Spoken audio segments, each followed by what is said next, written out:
इस भेद को खूब गहरे में समझ लेना। ये जो विराट अस्तित्व चल रहा है, चांद तारे सूरज, ये इतना जो गहन विस्तार है जो इसे चला रहा है, वो तुम्हारे छोटे से जीवन को न चला पाएगा। इतना विराट संभला है, तुम नाहक मेहनत कर रहे हो खुद को संभालने की।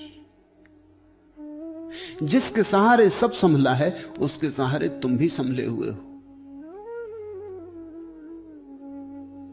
लेकिन तुम बीच बीच में सोच के अपने लिए बड़ी चिंता पैदा कर रहे हो कि क्या होगा, क्या नहीं होगा,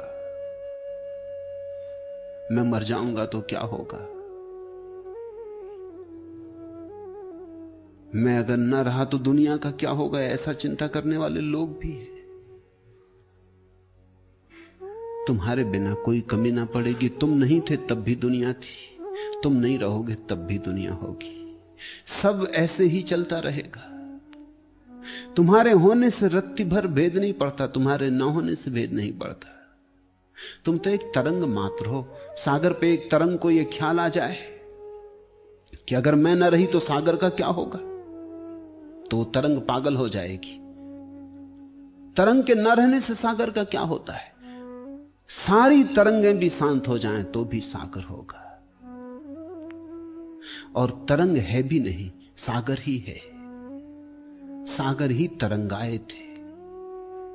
सब लहरें सागर की हैं। तुमने एक बात ख्याल की, सागर तो बिना लहरों का हो सकता है, लेकिन लहरें बिना सागर की नहीं हो सकती। ये अस्तित्व तो मेरे बिना था, मेरे बिना होगा, लेकिन मैं इस अस्तित्व के बिना नहीं हो सकता, एक क्षण नहीं हो सकता। तो निश्चित ही मेरा होना अलग थलग नहीं है। मैं इस विराट के साथ एक हूं, इसी की एक तरंग हूं। ऐसा जान लेता जो, उसमें अचुनाव पैदा हो जाता, वो अकर्ता हो जाता है। उसके भीतर साक्षी का जन्म होता है।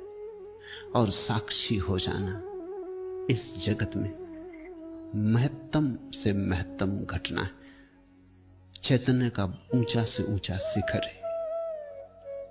जब तक वैसा शिखर न मिले तुम दुख में रहोगे। जब तक वैसा कमल तुम्हारे सहस्त्रार में न खिले तब तक तुम दुखी रहोगे। दुख यही है कि जो हम हो सकते हैं हम नहीं हो पा रहे, और नहीं हो पा रहे हम अपने ही उपद्रव के कारण। चिंता में शक्ति जा रही, फूल खिले कैसे?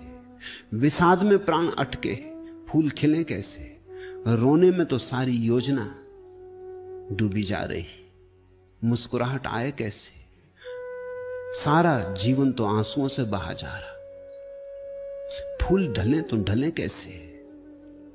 तुम अगर चुनाव छोड़ दो, तुम सिर्फ साक्षी हो जाओ, देखते रहो, और जो प्रभु कराए करते रहो। करता ना बनो, ऐसा ना कहो कि मैंने किया, उसने करवाया। बुरा तो बुरा, भला तो भला। न पीछे के लिए पछताओ, न आगे के लिए योजना बनाओ। इसको अष्टावक्र ने कहा है आलसी शिरोमणि। वो जो आलस में परम शिखर पे पहुंच गया। इसका यह अर्थ नहीं कि उसके कर्म शून्य हो जाते, सिर्फ कर्ता शून्य हो जाता। कर्म की विराट लीला तो चलती ही रहती। नाच चलता रहता, नाचने वाला खो जाता है। गीत चलता रहता, गायक खो जाता है। यात्रा चलती रहती, यात्री खो जाता है। और ध्यान रखना, तीर्थ यात्रा का यही अर्थ है, यात्रा चलती रहे, यात्री खो जाए। यात्री न बचे, यात्रा बचे, बस तीर्थ यात्रा आ गई।